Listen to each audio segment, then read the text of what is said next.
Welcome to the Erotic Realm podcast, where we explore the psychology of darker desires. I'm Em, and if you're new here, welcome.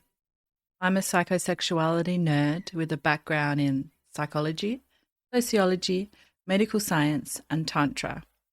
I'm also in a 24/7 collared relationship, and I'm passionate about humanizing kinksters. Join me here for in-depth one-on-one conversations as we explore the fascinating world of eroticism, one erotic realm at a time. If you love what we're doing here in the erotic realm, I'd like to ask you a quick favor. Can you follow and rate the show on Spotify? It helps the show reach more people like you. And if you haven't yet, I'd love if you could subscribe to my Substack, Psychology of Desire. This is where I go even deeper into the science of symbolism, of desire, archetypes, and erotic evolution. You'll get access to articles, unique surveys and research, and behind-the-scenes access to everything we're building. Visit psychologyofdesire.substack.com. I'll see you there. And now for today's episode. The following is a conversation with Sage, a bisexual, polyamorous, sub-leaning switch whose erotic life embodies the beauty of fluidity. Raised in a queer, open family and trained in the psychology of deviant behavior, Sage brings both lived experience and intellectual depth to her understanding of kink and desire.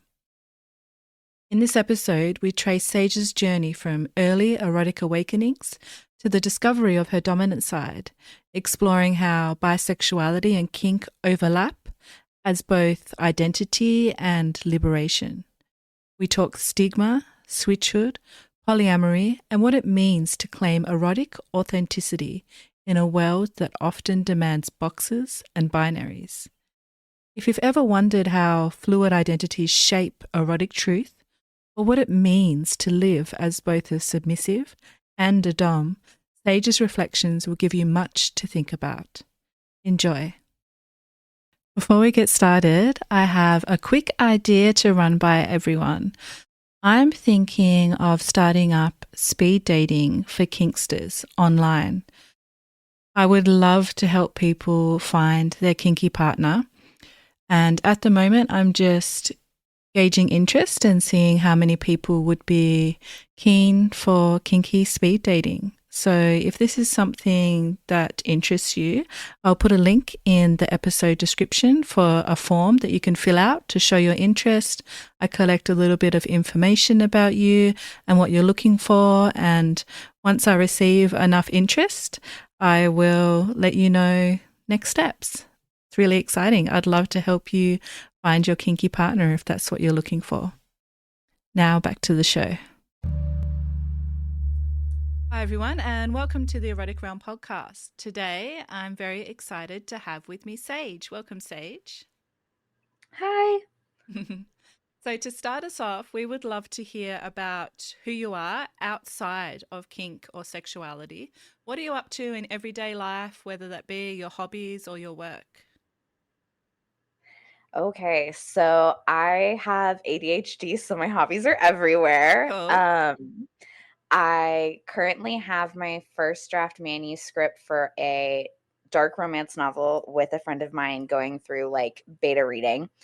And I write other little like erotic little scenes that I share on like my Fet life, and I just really enjoy the process of like creating worlds. So I write a lot. I also make like soaps and candles, and I read a lot. I also really, really, really like music. So I try to find new artists constantly. And then, food is important too. So we we do a lot of cooking. I'm always looking up new recipes. So that's something that's pretty fun too. I've had to go gluten-free recently, so we're remaking all of my favorite classics right now. So that's been kind of fun to experiment and get back in the kitchen, baking and doing all of that. Okay, sounds like a lot of fun. So let's get into the juicy stuff now. How do you identify when it comes to your sexuality and kinky self?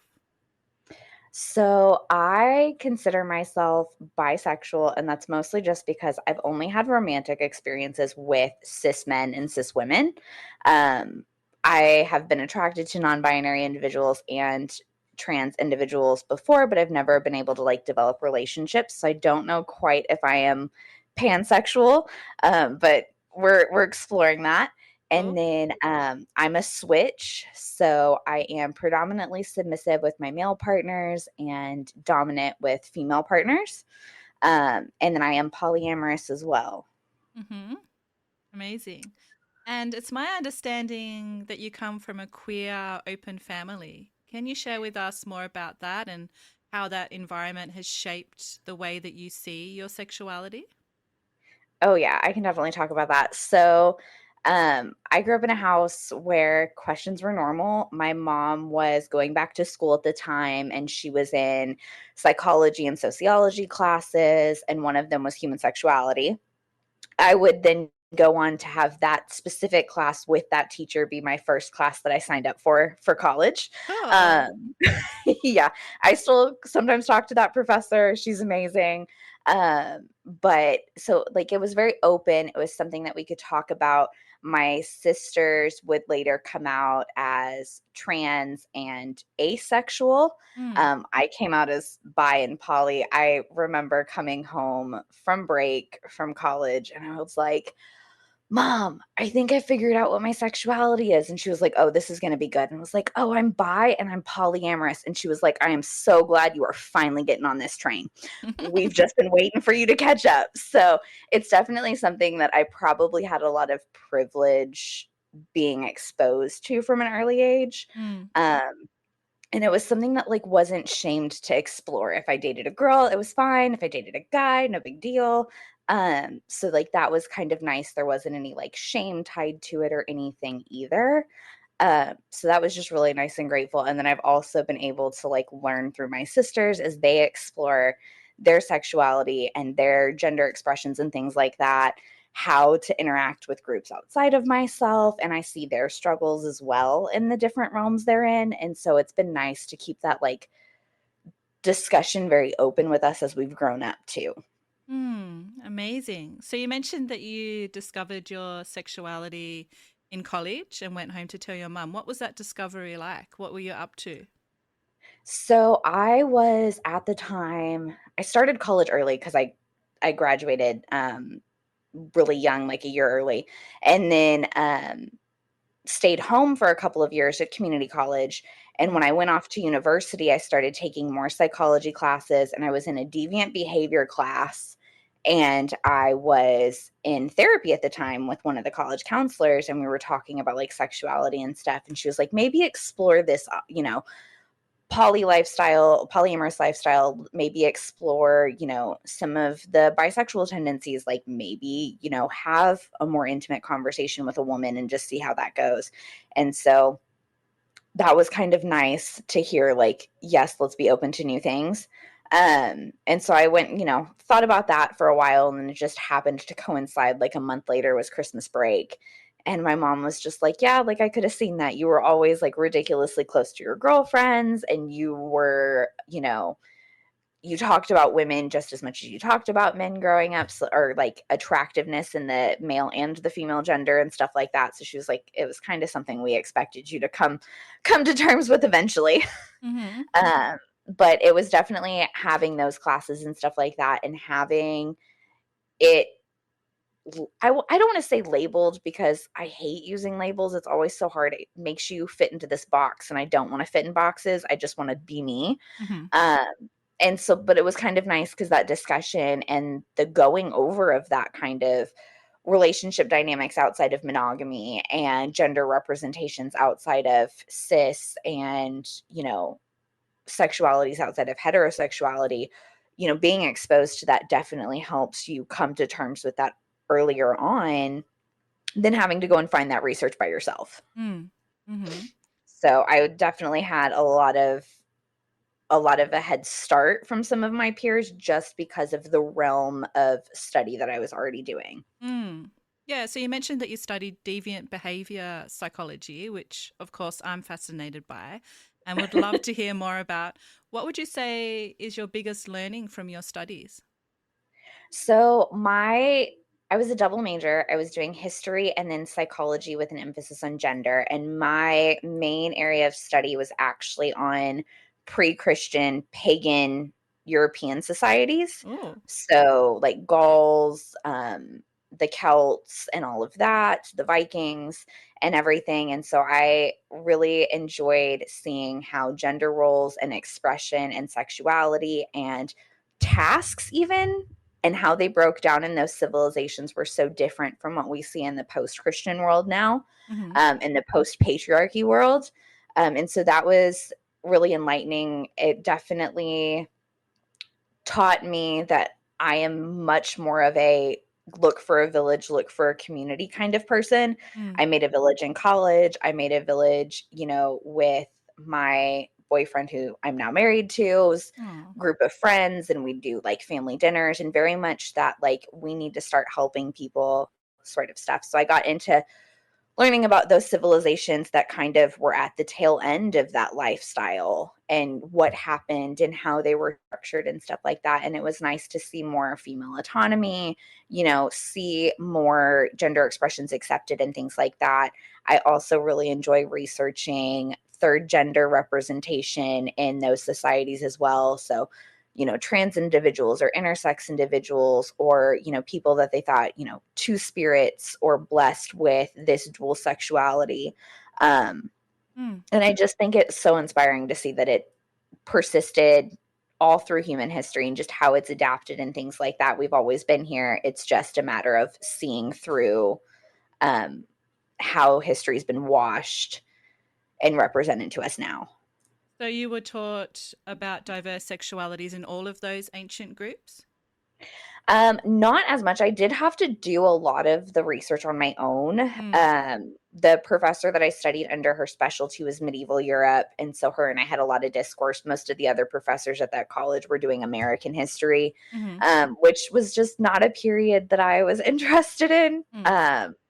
And so her and I had a lot of discourse on, how things have changed. But I went through even like raising kids and how marriages worked and divorces and child custodies and things like that. Just anything that would happen in a community and like how they would resolve that and Mm. where people had power and things like that. I've always liked to seek out those communities that had more female power, structures and things like that, and where people had more autonomy Hmm.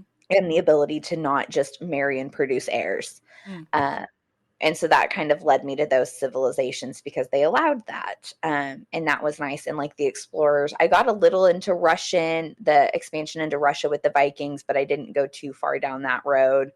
But yeah, it's definitely something that's pervaded into most of my studies is gender representation or sexuality in whatever I'm studying. Hmm. Um, so that's been nice, a nice thread that I followed. Yeah, sounds fascinating. Now, one of the traditions on the podcast is exploring a quote with you, and today's Okay. quote is an important one from a revolutionary time in bisexual history. So, back in 1991, a group of bisexual activists in San Francisco published something called the Bisexual Manifesto. And this was in the very first issue of Anything That Moves magazine. This was at a time when bisexuality was dismissed by both straight and gay communities. And this manifesto was radical. It opened with a line that feels just as powerful today. And this line is: bisexuality is a whole, fluid identity. Do not assume that bisexuality is binary in nature. Do not mistake our fluidity for confusion, irresponsibility, or an inability to commit. And I find this line so powerful, especially when we think about bisexual people in polyamorous or kink spaces. Mhm. It's not about being split or half of anything, it's about claiming the full, fluid spectrum of who we are. So I'd love to hear how that speaks to your own experience. When I say bisexuality is a whole fluid identity, does that reflect how your sexuality has been a constant, evolving part of you rather than a choice or a phase, as some people see it? Definitely. So I will I will say that I've been told I'm not truly bisexual and I'm Uh, not truly polyamorous. Like uh, I've had both of them, and that's because I've been with a cis representing man. I'm married to him, all of that. And so they mm, see that as like a betrayal to this lifestyle I'm supposed to live. And I'm like, dude, we just did it for the benefits, but okay. mm, In America, it's very different. We needed that social contract so I could get things like benefits to deal with chronic illnesses that I have and surgeries that I needed. And we needed that social contract to kind of establish us as an entity that was allowed to share those things. mm-hmm, Um, but I still go and pursue other relationships and things like that. And it is evolving for me. Sometimes I do have times where I'm only attracted to female partners outside of him and things like that. And then there's times where like I just don't find a connection with a woman and I go to male partners and stuff. So it's definitely something that changes on the day to day, as to like what I'm attracted to or what I'm looking for and things like that. But I've just kind of let it go and I just see what happens. I mm, don't shy away from making a connection because I never know what that connection is going to lead to. I have rekindled old connections. I have made tons of new ones. And then I've had some that I've been able to maintain through various stages of my life. And some of them have been romantic partners that have become platonic and vice versa. Um, and so I just very much live in my sexuality in general is very fluid. And it's just, whatever I feel that day is mm-hmm. is where we're going. Beautiful. So, can I ask what space you were in where you were told you weren't bisexual or poly properly? So I will will say that through college it was a little more open and Mm, accepting. People were like, "Oh yeah, cool, kind of do you, whatever." And it's when when we announced we were getting married, was one of those things that some of my, friends were like, "Ooh, like you're really just gonna settle for a man? Like I thought you were bisexual." I'm like, "Yeah, bisexual doesn't mean I'm gonna settle for a woman. Like it just means both are an option." And mm-hmm, there had to be some educating among some of even my straight friends on like what bisexuality meant and the fact that I'm still valid as a bisexual even though I'm married to a man. Um, and another thing had to be discussed about the fact that no, it didn't change anything. I'm still polyamorous. Like that's still how I live my life. mm-hmm, Uh, and it's made the conversation stay kind of current as well with people mm-hmm, as I've moved through, different relationships and different life stages and things like that. There's been times where I haven't, had any outside partners, and there's been times that I've had really serious outside partners too.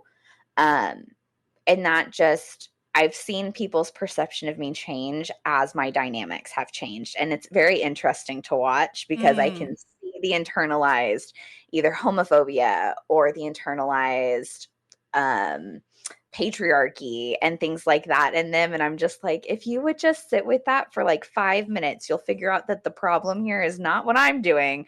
And it's something that's being shaken in what your understanding of the world is. mm-hmm. Yep. And like it's been an experience, but it's also something that I'm just like, you can't offend me. I will take the opportunity to educate you Mm-hmm, on whatever it is you have questions about, but like come to me with questions. I love that. Like let me help you through whatever it is you're going through.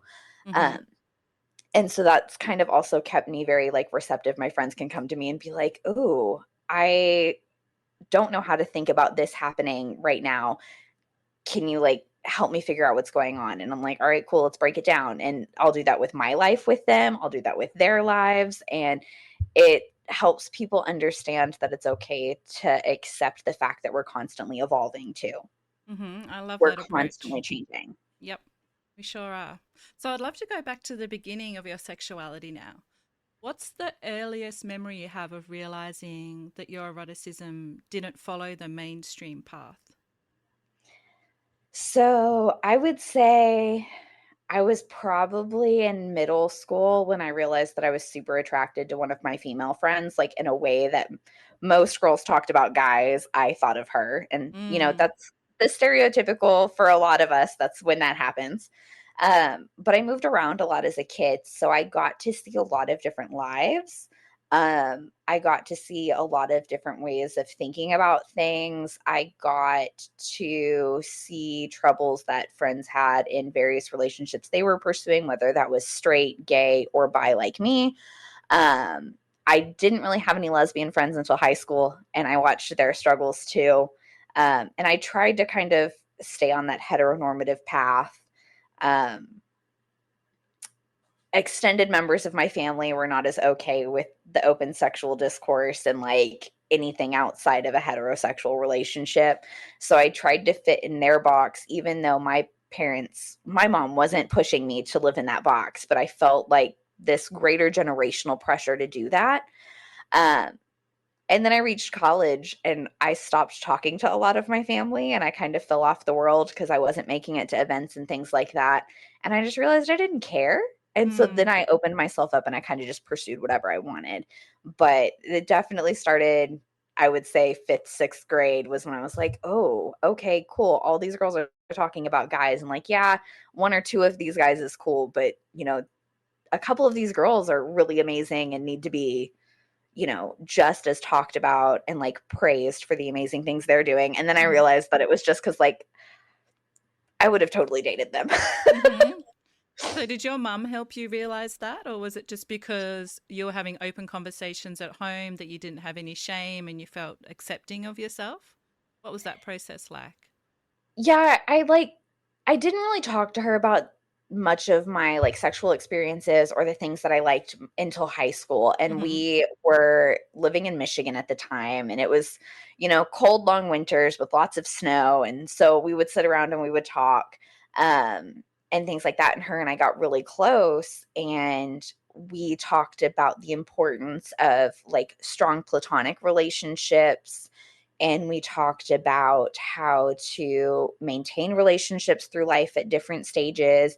And then I talked to her about like the traits that I wanted in a partner and things like Mm. that. And she was like, well, none of these are, particularly masculine or like feminine. These are just good traits that you want in somebody. And so she never tried to put a label on anything that I wanted. She kind of directed me towards the bigger picture more than anything. Mm. And anytime she had a problem with somebody I was dating, she would pull me aside and be like, "Hey, this is the way you're acting around this person. Do you want to be that person?" Mm. Wow, what an And amazing so mum. she did have a degree. She was going for a degree in childhood development. So I definitely Ah. I Uh-huh. definitely had a lot of pluses going for me with her as a mom. But Mhm.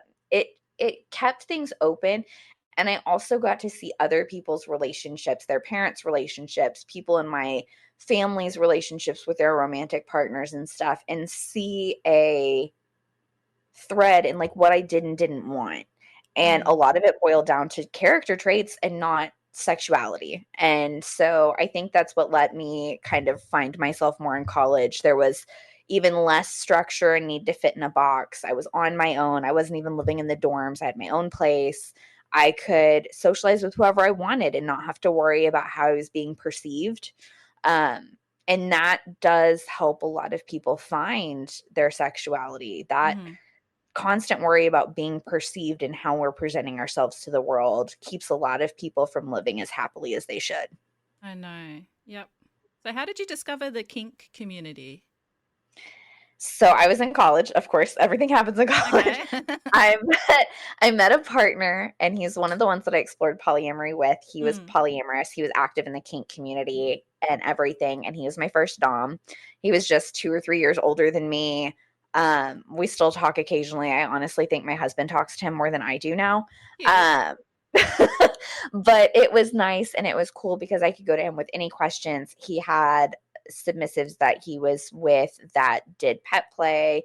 He had some that did like rope and edge play and needle play and stuff like that. I was very much more on the lighter kink side, bondage and things like that. Mhm. And he just helped me kind of explore that. And then I met Tex, my husband, and we happened to stumble upon the fetish ball that Dallas was hosting in, I think it was 2017. And it was a 4-day kink event. And it was a crazy experience to go and like walk among all of these different people. And that's when we were like, I think we should explore this. And we explored a lot together as well, more than I had with my, first Dom. And it was an enlightening experience. And as the years have gone, we've been together 10 years now. I've explored all kinds of things with him and with other partners. And it's been really fun. I am a switch, so I've done both dominant stuff and submissive stuff. I've done, I've made a living off of sex work and doing like OnlyFans and doing professional dom sessions and things like that as well. And it's just been a fun thing to explore. There's constantly something new. I'm constantly finding a new toy or a new Mm-hmm. kink or a new something.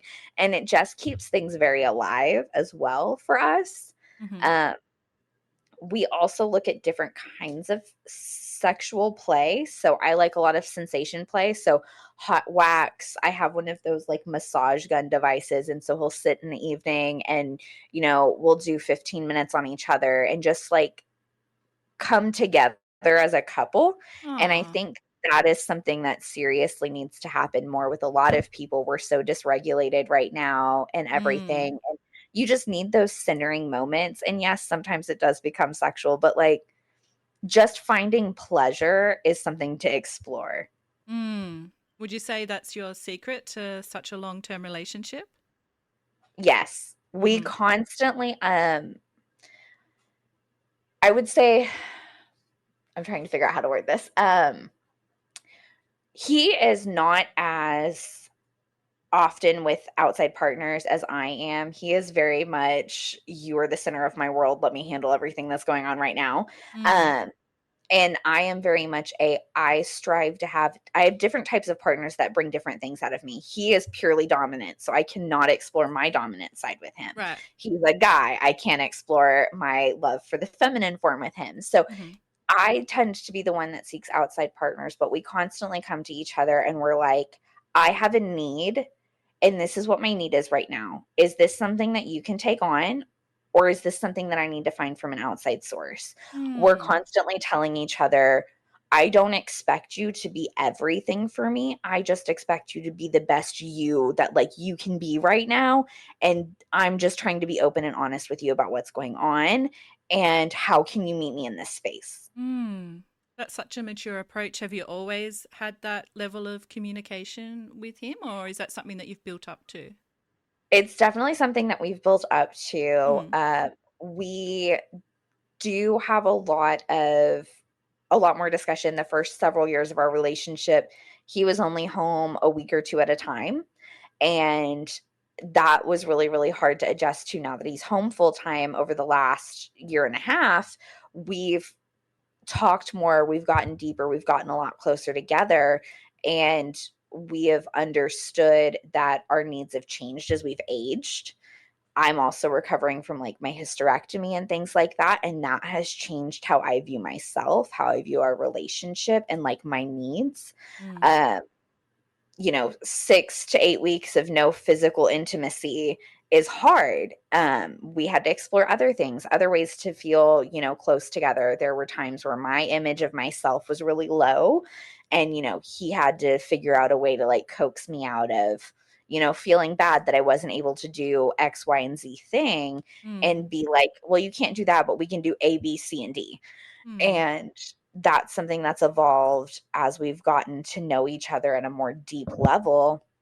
But then I've learned from him a lot of the ways to establish that in my newer connections. So anytime I try to pursue a new partner and they, you know, don't want to get into a deep conversation, I'm like, oh, that's a red flag for me because if Mm-hmm. you can't get in a deep conversation now, I can't trust you to do that later. So I'm also learning the characteristics that I need across all partners as well through our discussions and stuff too. Um, and we just constantly try to grow each other. Mm. Sounds like a really beautiful relationship. Mm-hmm. We try to make it I mean, we have our ups and Of downs just like course. everybody, Mm-hmm. but it's how you handle those that are really important, and we Mm. always try to be like, if one of us snaps at the other, we're like, "Oh my gosh, I'm so sorry." And it's almost always him using a tone of voice that he uses with other men. That's what I've Mm. had to point out with him. I'm like, "You cannot use a man tone with me." Mm-hmm. It doesn't come across the way you think it does. And it's been interesting because he's also learning those triggers in all the women in his life too. He's like, "Oh, wow, okay, so that's why I get a different response when I use this tone." And Mm. it's very interesting to watch those realizations sink in with a lot of my friends. And I'll point things out. I've gotten more comfortable pointing things out with him, and so now I'm like, I'll point things out with other friends of ours, and I'm like, "Oh, did you really mean to say that the way you said that? Mm. Was that where we were going here?" And this is 10 years in, you said, yeah? You've been together for 10 years? No? Yes. We've Yeah. been together 10 years and we've been married for 8.5. So it's been a long road, but it has also been through quite a bit of time. We got married when we were 22. Mm-hmm. And so we were doing a lot of growing and developing of our own and everything then. And that factors in too what kind of life you have and what kind of closeness you can have in your relationships. Mm-hmm. But we're very much a build a village type of people. We're the parental type couple of most of our friend groups. We're the place that they come to when they have a bad breakup, when they're Mm. sick. When they're sick, he's making soup. We Oh. constantly have enough for dinner for at least twice as many people as we're expecting. We always expect somebody to drop in, somebody to need something, and be there and willing to help. So a lot of these traits I extend to my friends as well Mm-hmm. that I've learned with him. And, you know, I just hope it continues to get better as things go. I'm like, if this is us in 10 years, like imagine us in 20. Mm. And that's such a nice place to sit too. And we're constantly looking up new ways to do better. So, Mm-hmm. the Obedience app and the Embrace app are ones that we use, and stuff to kind of stay connected and to stay on track to reach a goal and things like that as well, together or personally. Um, and just keeping each other accountable.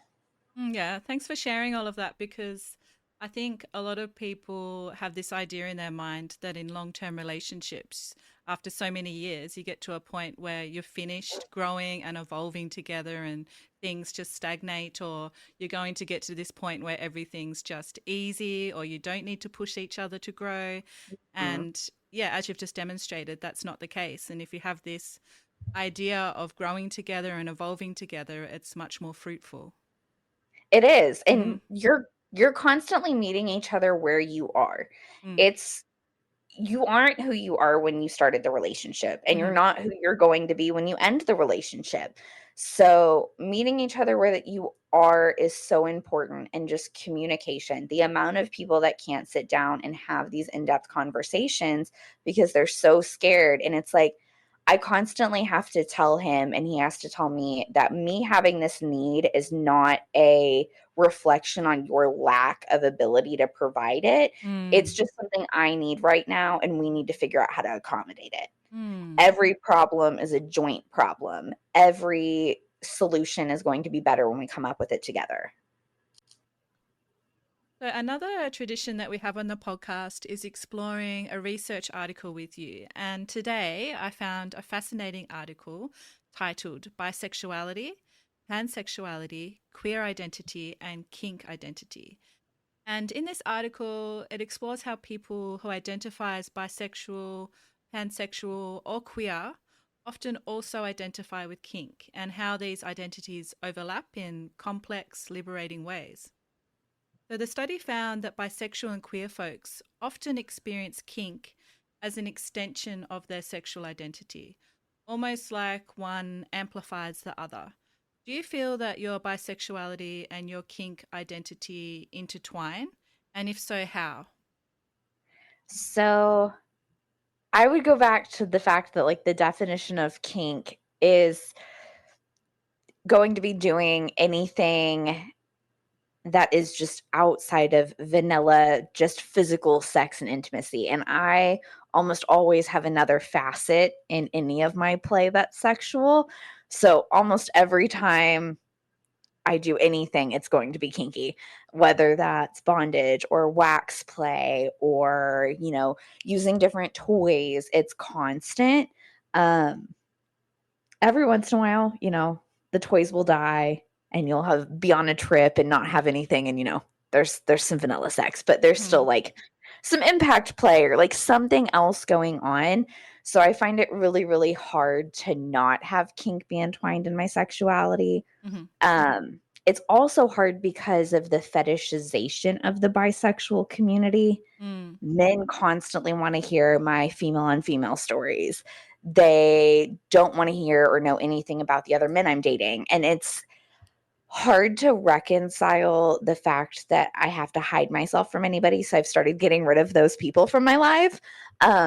So I would say that, yeah, it's really, really hard for me to separate the two identities because they come together to make me whole. Mm-hmm. Just as an aside question, I'm curious to hear your thoughts on whether or not you think we're born kinky. So that's something that I've explored. My one of my sisters is asexual, Mm. and her and I have talked a lot about like what she looks for in people, and like, I'll send her some of my writings and stuff, and they'll have smut in them or whatever, and she'll read that, and she likes to read that stuff and everything. And so her and I have kind of talked about like how that differs and everything, and Mm. it is interesting to me because it doesn't seem like there are many people that don't have something that ticks a box for them or adds to the pleasure. It's always a matter of if they've been exposed to it, though. I think the Mm. stigma around kink, I think, keeps a lot of people from exploring desires that they would have. Mm-hmm. And I think that we are born desiring beings. We Mm-hmm. have desire and we seek out pleasure, Mm-hmm. whether that be in food or art or sex. We're constantly seeking something for our pleasure receptors. And it's impossible to not think that there's some level of kink hidden in everybody. Mm-hmm. Very well said. Back to the article, participants describe stigma from both sides: queer communities sometimes dismissing kink, and kink spaces sometimes misunderstanding bisexuality. Have you experienced that kind of double edged stigma? I know we spoke about bisexual stigma earlier, but perhaps you can Yeah. speak to the queer communities dismissing kink if you've experienced it.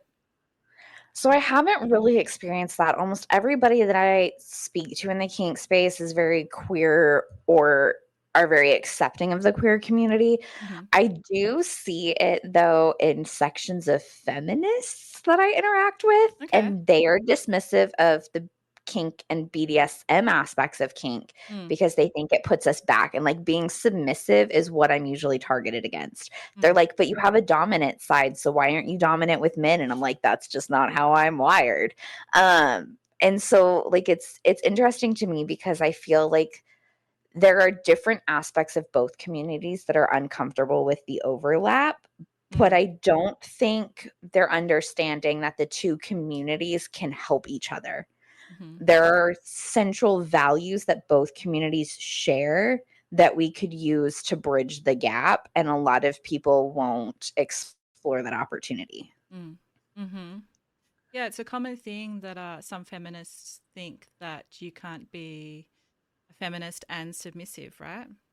Yeah, and like you've done episodes on that Mm-hmm. and everything, and so like that is the discourse I see more is about the role that I play versus the Mm, kinks that I practice. mm-hmm.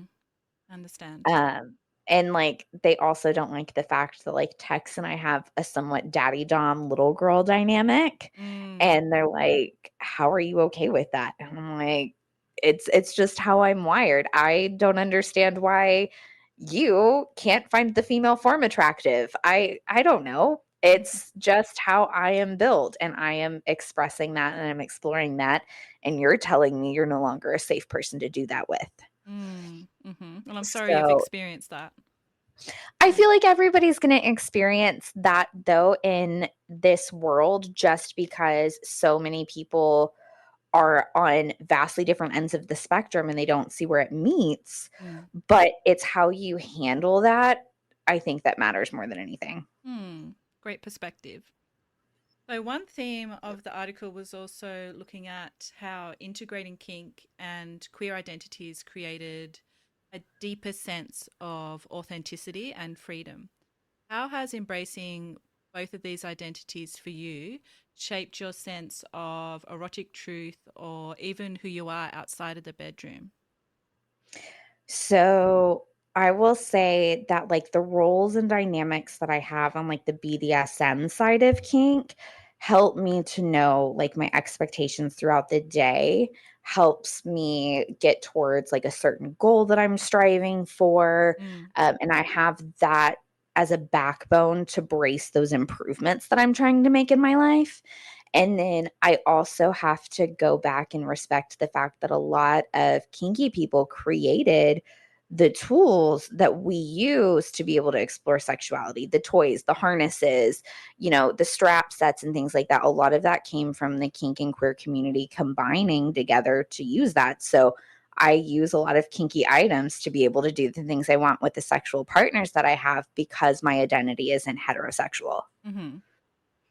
And you've also said that you once thought that you were only submissive, but later discovered your switch side. How did you work out you weren't fully submissive, but had that dominant side as well?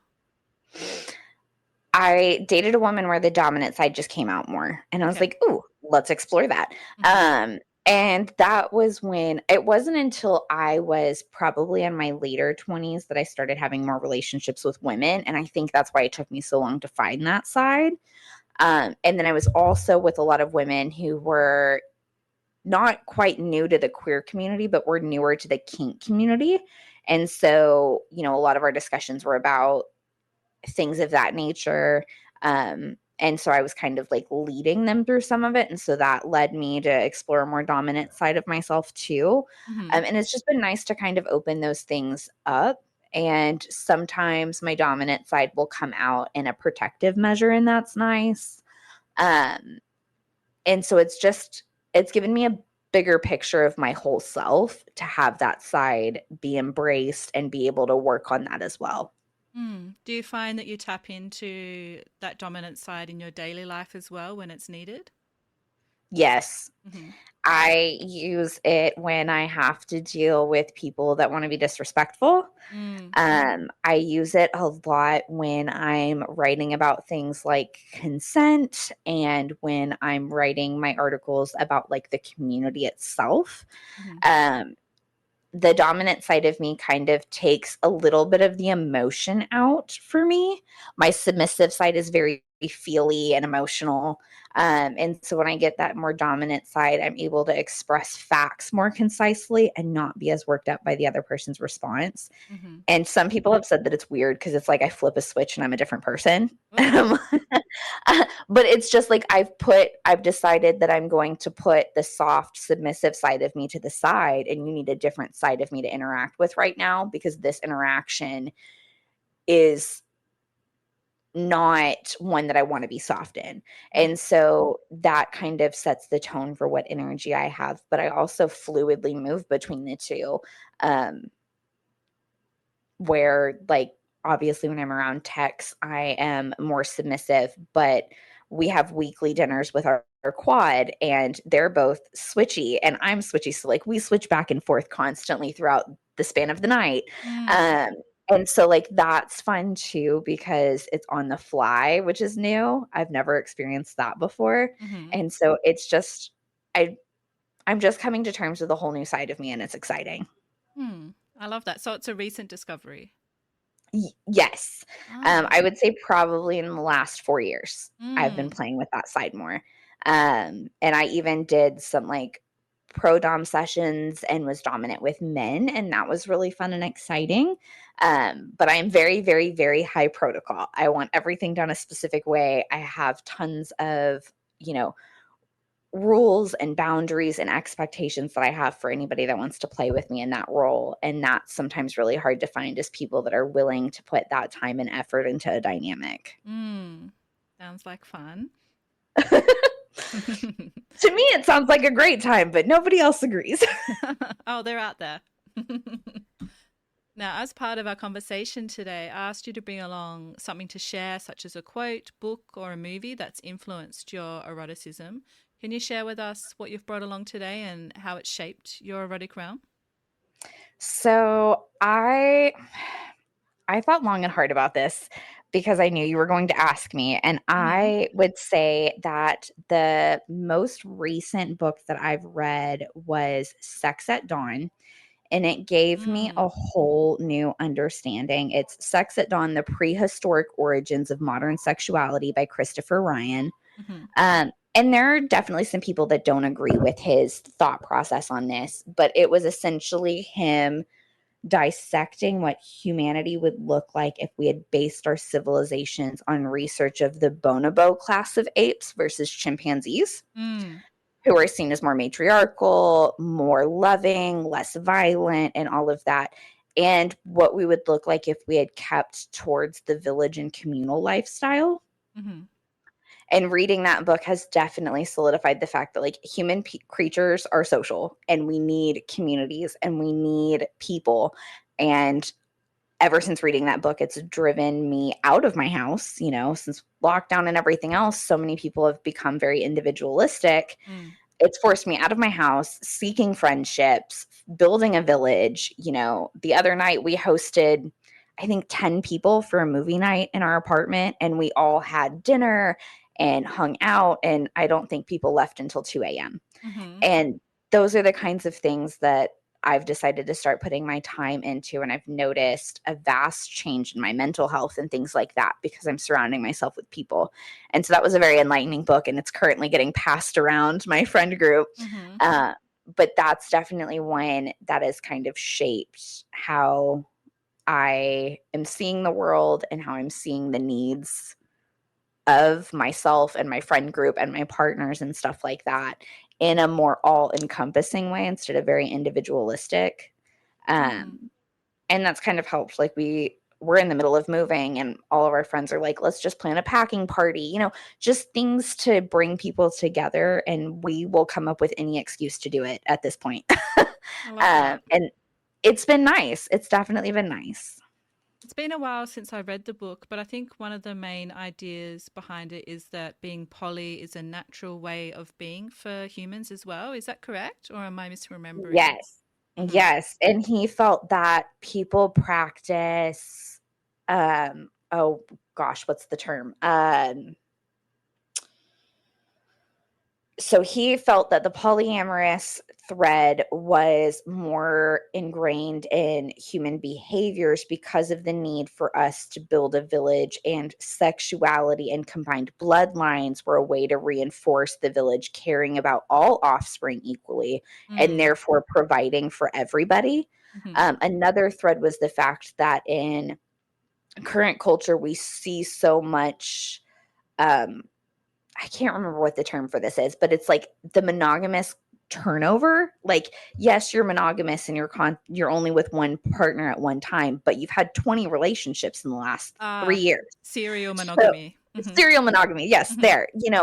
and that not being true to the course of most monogamous creatures. Most Yep. monogamous creatures, they find one partner and that's it. They're done. Mm-hmm. And so that kind of being an argument for the fact that maybe we aren't built to have one partner through all of our stages of life. Maybe we're built to have a partner through each stage of our life. Mm. Um, and that's something that I've kind of noticed as Tex and I have gone through our 10 years, is the partners we look for outside of each other change as our life stages change. Mm-hmm. And I think that's an important thing for people to realize is, you're growing with that person.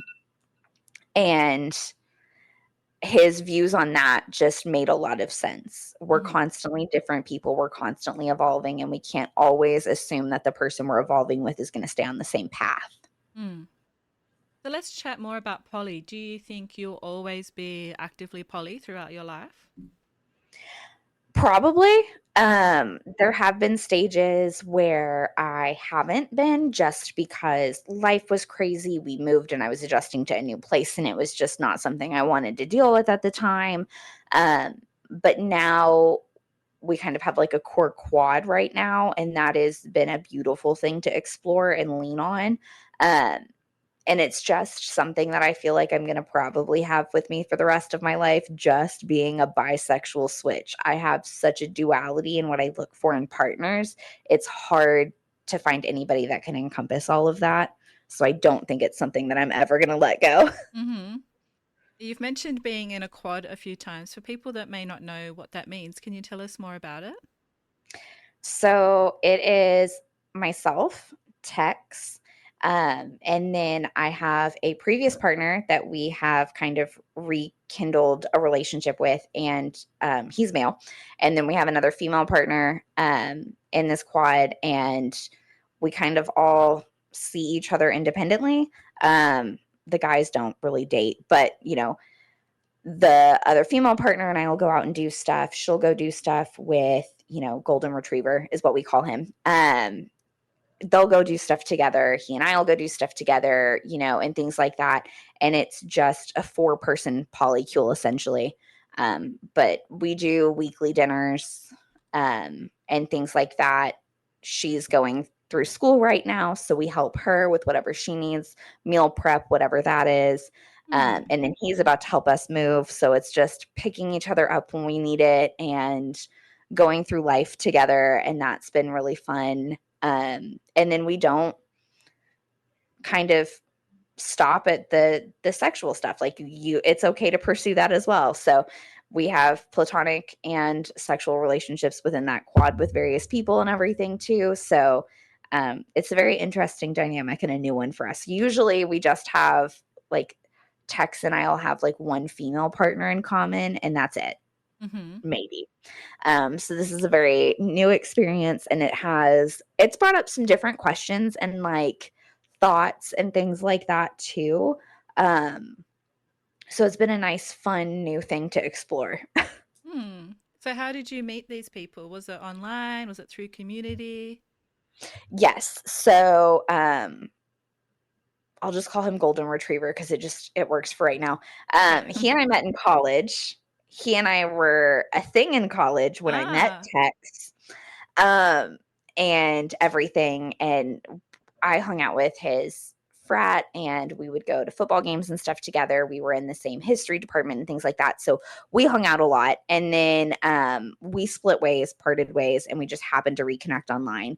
And then her and I connected online as well. She just moved here from out of state. And so, we get together and we go to different places to eat and stuff like that. She also has gluten issues, which is fun because I have celiac. So we can go to all the cool gluten-free restaurants together and stuff and kind of explore that together. And then they're both big into music, very different kinds of music. And so there's talk of like concerts, and we get together and do game nights and movie nights and things like that. And it's just, it's just another relationship style. It just includes more people. Adorable. Now, another tradition on the podcast is asking your question sourced from one of the listeners.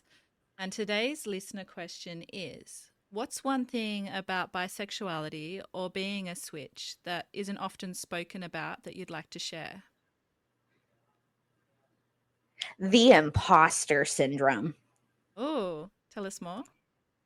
The imposter syndrome is so hard because when I am trying, I had to learn that I can't force myself into dom space. I can set up the expectations that help lead me into my dominant headspace, but I can't control it. And so that's sometimes hard to come to terms with, is sometimes you have to be in a very specific mindset to access different parts, whether that be the submissive side for dominant leaning switches or the dominant side for submissive leaning switches. And that's hard to come to terms with sometimes when you set up to do a scene and you're like, I'm not in the right headspace to be able to do this. And things like that. And so that sometimes creeps up and you're like, am I really a switch if I can't pull it on when I need to? Am I really bisexual if I haven't been with, a woman in 2 years? Things like that come up, and it's not talked about a lot. It's not talked about for the people that aren't polyamorous but are bisexual and choose to have a heterosexual looking relationship. And that is something I feel like doesn't get talked about a lot because it's hard to admit that you aren't 100% in control either. And Okay. so that's something that I've struggled with. It was literally my therapy discussion this morning was, Ah. how to handle imposter syndrome and like what you can do, because it is hard sometimes. You have a constant to-do list running through your head that you're stressing about if you carry that mental load in your household. So it's sometimes hard to switch that off and then put yourself in a different role and things like that. And so I think that's something that I wish people would talk about more is imposter syndrome and how to feel authentic. I love that. Thank you. Of course. So, after all of these experiences that you've lived, what stands out as a peak erotic moment for you? One that shifted something inside of you or expanded your erotic realm in a way that you'll never forget? I would say going to that fetish ball. Mm-hmm. We only went to a day of it. I was very, very pregnant Mm-hmm. and could not do all of the walking and everything, but we saw so many things from vendors with gorgeous leather work to people that did custom tails to people that had, custom toys and stuff that they designed to there was a PVC fashion show. There was a suspension scene that we watched. There was a wheel of pain going on, so you could see different forms of impact play. And that was when we really realized that we could step up our game and explore so much more.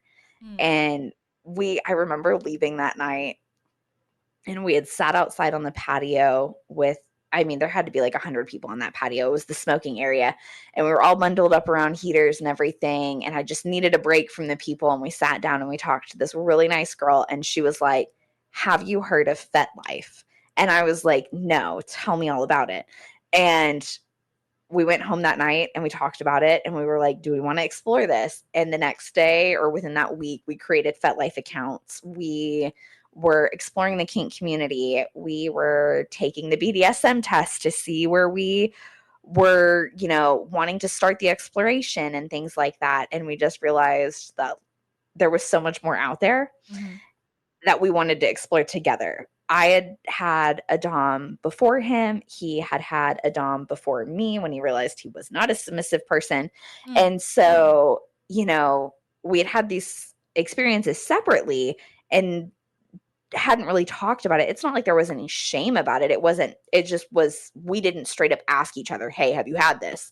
Um, and so it hadn't come up. And then we left that and it was like, "Oh yeah, I mean, I used to have a Dom and like these are the things that we did." And he was like, "Oh, I had a Dom kind of like teach me the ways and this is what we did." And then we came up with a game plan and haven't looked back. And it's been so nice. And then I would say recently we also went to a dungeon for the first time. Mm. And that was enlightening, seeing the people, meeting the people, watching the scenes, getting to do scenes. It was so much fun. We've been back once and we're planning another go. And it's nice to find people that accept you in a space Mm-hmm. like you have at, dungeons and lifestyle clubs and stuff like that. Amazing. So, was the dungeon for an event, a kink event, or did you go along for a session? We went just to check it out. It was date Mm. night. It was Ah, okay, cool. It was date night, and I believe it was for our anniversary, and we were Oh. like, "Hey," and I got all dressed up, and we went to dinner, and then we went to the club, and we hung out for 3 or 4 hours, met some great people, and then we went back recently with Golden Retriever because he hadn't been to one, and we were like, "Hey, do you wanna go? Because we're planning this," and he tagged along, and he was just like, "Wow, this is so cool." I mean, just wandering around and looking at the different kink furniture was fun Mm-hmm. and opens your mind to so many new plans and ideas and scenes and things like that. So, that was pretty cool to, like, wander around and see everything that you could then build something around. Mm-hmm. So, is there anything else that we haven't spoken about that you'd like to share about your journey or your erotic realm? It's constantly evolving. I Mm-hmm. do share some of those evolutions and part of that journey on my FetLife, Mm-hmm. and then I will be writing about that a lot more on my Substack and talking about some of this on, the podcast I'll be launching next month, Cool. or in September. So I'm constantly exploring my sexuality. I am constantly exploring new kinks. I have stopped saying that's not for me. And I have realized that a lot of things that I didn't think were for me were just not for me right then. Mm. Um, and so that is something that has come up a lot is, reframing my thinking around a lot of this Mm-hmm. and trying to eliminate the shame or the pressure to fit a certain box and just have fun. It's about pleasure at the end of the day. And as long as you walk away feeling pleasure, however you derive that, it was a good day. Mm-hmm. So you mentioned that you're starting a podcast soon and that you have a Substack. Can you tell us more about those and where people can find them if they're interested? Yes. So I have the Patio Club podcast on Substack. It is also on anywhere that you stream podcasts. The trailer is already out. It is going to be a very raw, unfiltered podcast. It is mostly going to be Tex and I, but we also have a string of guests coming on, different sexualities, different gender orientations, different stages of life, to talk about different things. And then I'm constantly looking for new things to dive into, new questions to ask. We want to build a community where everybody feels open and accepted. And Mm-hmm. we want to build a community that's okay pointing out the failures in the community, whatever they may be. And just opening a discussion and a platform where everybody feels like they have an equal voice. So that will be released in September with episodes weekly or bi-weekly, just as things go. And we'll just see what questions come up. So far, we have an episode that'll go out about questions about polyamory and opening up your relationship and things like that, to discussions about consent. And then we'll explore different sexualities and kinks and things like that too. Sounds amazing. I might have to come on sometime. I would love to have you and talk about how your experience with this has Mhm. opened your mind to things, because I think from a therapist point of view, it's a very different set of boundaries and issues and like stumbling blocks that you come up with versus the person experiencing it, because you have to be like on the same page and stuff. So I'm sure you have so much to talk about. Mm-hmm. Yeah, it will be fun. Okay, so if you had to sum up your erotic identity in one word, Sage, what would it be? Fluid. Mm-hmm. Mm-hmm. I don't want to put labels on it anymore, because I don't want to have to like try to hold myself, like I said, into that box. And I can't knock anything until I try it. So I'll constantly be evolving. Mm-hmm. Amazing. I'd like to thank you for being here today and sharing your story, Sage. Thank you for having me. It was so nice getting to talk to you. I'm so excited to follow along with the later episodes that you have coming out. Thank you again. I'm Em, and this has been the Erotic Realm podcast. Thank you for listening to the Erotic Realm. If this episode stirred something in you, please take a moment to follow the show, leave a rating, or write a review on Spotify or Apple Podcasts. It helps more people find the show and brings visibility to this deeper conversation about eroticism and self-understanding. I'd also like to invite you to dive deeper into the psychology of desire, including my writing, research, and upcoming courses over at psychologyofdesire.com. And if you want the full experience, join thousands of curious minds on my Substack at psychologyofdesire.substack.com, where I release the Psychology of Desire case files, behind-the-scene thoughts, and intimate reflections every week, plus more. Until next time, stay curious, stay embodied, and keep exploring. Also, as always, stay perverted.